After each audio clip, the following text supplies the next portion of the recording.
Σε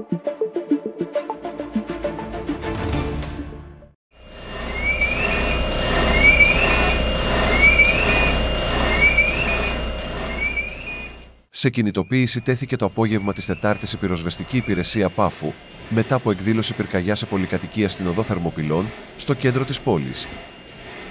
Η φωτιά ξέσπασε στον προθάλαμο της εισόδου και στον ανελκυστήρα τριόροφης πολυκατοικίας, όπου βρίσκονταν στρώματα και έπιπλα, προκαλώντας πυκνούς καπνούς και θερμά αέρια που επεκτάθηκαν στους ορόφους.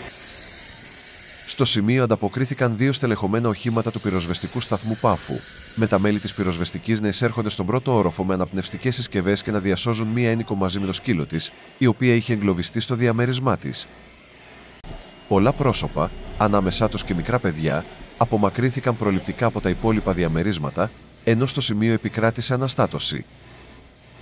Η φωτιά τέθηκε υπό έλεγχο, ενώ η περιοχή αποκλείστηκε για λόγους ασφάλειας. Η ένικος και το κατοικίδιό της είναι καλά στην υγεία τους, σύμφωνα με τις πρώτες πληροφορίες. Τα αίτια της πυρκαγιάς διερευνώνται από την πυροσβεστική υπηρεσία σε συνεργασία με την αστυνομία.